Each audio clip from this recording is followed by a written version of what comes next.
Florida, Georgia, North Carolina, South Carolina, Tennessee. So, what is this phenomenon? First, it's worth mentioning something that most people who've lived in the US for a long time can easily observe. There's a very clear divide between the supporters of the Republican and Democratic parties in the US. According to the reputable independent research organization Pew Research Center, in the 2020 election, the percentage of non-college educated white male voters who supported the Republican Democratic parties was as high as 60-30. Moreover, they are extremely passionate supporters, fans, of the Republican Party. Conversely, most voters with a college education or higher tend to overwhelmingly support the Democratic Party. White voters with post-secondary education back the Democrats' Republicans at a ratio of 62-34. This divide is particularly noticeable during election seasons. Many die-hard Republican supporters drive around with flags and bumper stickers with very provocative, sometimes vulgar slogans that can't even be written here. Meanwhile, most Democratic fans usually express their opinions and views in a peaceful manner, often during gatherings with friends or through emails. Of course, there are exceptions on both sides, but this difference is so obvious that it is seen as a normal occurrence. For decades, the enthusiasm and determination to vote among Republicans have generally been much higher than among Democrats. The fervor of Republican supporters surged dramatically during the 2016 and 2020 elections when their hero, Donald Trump, became the party's presidential candidate. From Independence Day, July 4th, until months after the election, Trump's die-hard fans would fly the U.S. flag and flags with Trump's name and image outside their homes and on their cars, driving around everywhere. Even after Trump's defeat in the 2020 election, many of these supporters continued to fly such flags for months throughout 2021. By 2022, some people were already displaying Trump 2024 stickers on their cars. Furthermore, after the 2020 election when Biden won, some Republican supporters came up with a vulgar slogan targeting Biden, which was displayed in many places. The fervent support from Republican fans partly stems from the fact that many of them have low education levels, do manual labor-intensive jobs, and earn low wages. Interaction with these individuals reveals that many are kind-hearted and straightforward, but somewhat intense and easily provoked. They take great pride in and love for their country, but many are dissatisfied due to economic hardships. In a knowledge-based economy like the US, with limited education, these individuals often take low-wage jobs that are easily competed for by illegal immigrants from South America. Moreover, over the past 30 years, U.S. business owners have moved a large number of factories overseas, primarily to China. As a result, these voters hold a particular resentment towards China. Due to limited education and lack of time to study serious information, which is often complex and difficult to understand, they are easily drawn to conspiracy theories and populist slogans from politicians.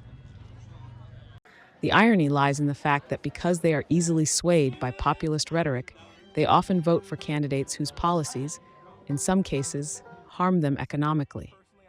Many documents have discussed this, and it won't be repeated here.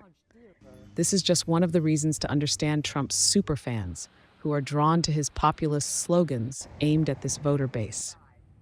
It's also worth noting that although Black people and other minority groups also come from the working class with low education levels, they tend to express less intense political views than white voters, as discussed above. This has been addressed in many books and is beyond the scope of this brief article. If you look at the political map of the US, Democratic states are colored blue and Republican states are colored red. However, this depiction isn't entirely accurate. In reality, the Democratic Party usually controls major cities and large economic and industrial centers, while the Republican Party controls sparsely populated rural areas. According to official figures, as of September 2024, among the 35 largest cities with populations of over 500,000, the ratio of Democratic, Republican, Independent mayors is 28-4-3, or 80-11 for 9 by percentage. If we consider only the 10 largest cities with populations of over 1 million, the ratio is 9-1 for Democrats, Republicans. This lengthy introduction helps readers understand the rather unusual phenomenon in this year's election, which will be presented below. In mid-July and early September, I had to drive 2 rounds through the states from New York to Pennsylvania to Connecticut and Massachusetts, a journey of over 700 kilometers each way, mainly passing through remote rural areas in the northeastern U.S. Except for Pennsylvania, a swing state where the voter split between Democrats and Republicans is very close, the states of New York, Connecticut, and Massachusetts are considered deep blue, highly Democratic. However, as mentioned above, only large cities have high Democratic vote percentages, while rural areas tend to vote overwhelmingly Republican.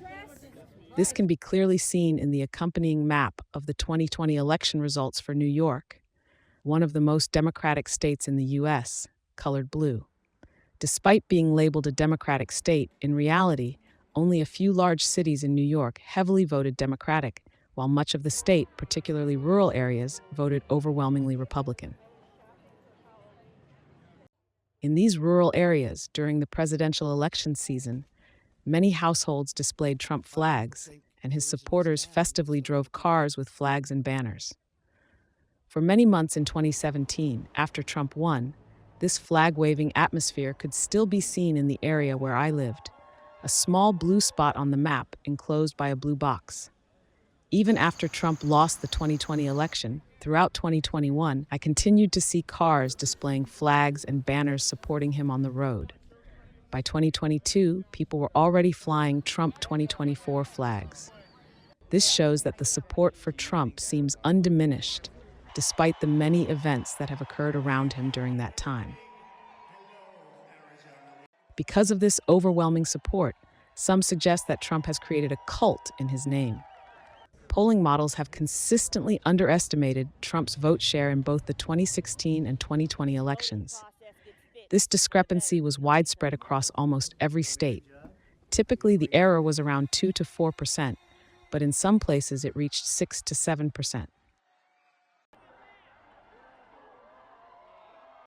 Most current models have adjusted to recognize the fervor of Republican voters for Trump, at least equal to, but usually higher than in 2020.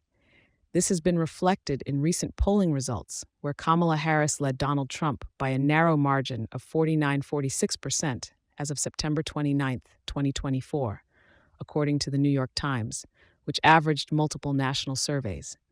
In swing states, the margin is typically within 1 to 2%, well within the margin of error, so no one dares to predict who is truly ahead. However, based on observations, it seems that this year's prediction models may have made another mistake, an overcorrection. Observing recent trips through areas traditionally fervent for Trump, the level of enthusiasm seems to have cooled significantly. During 2 drives on July 14 and September 2nd, through the New York, Pennsylvania, Connecticut, Massachusetts route and back, 700 kilometers each way, I did not see a single car with a Trump flag or banner. I was so surprised that I asked my wife, sitting beside me, to keep an eye out to avoid missing anything. Only on the second trip, September 2nd, 2024, on the way back into New York, did I see a single flagpole with both the U.S. flag and a Trump 2024 flag. These observations seem to be key indicators that Trump's fan base has cooled considerably this year, but it has largely been overlooked by prediction models. It should be noted that even if just a few % of voters lose enthusiasm and don't turn out to vote, especially the most fervent supporters, it could have a massive impact, not just on the U.S., but on the world.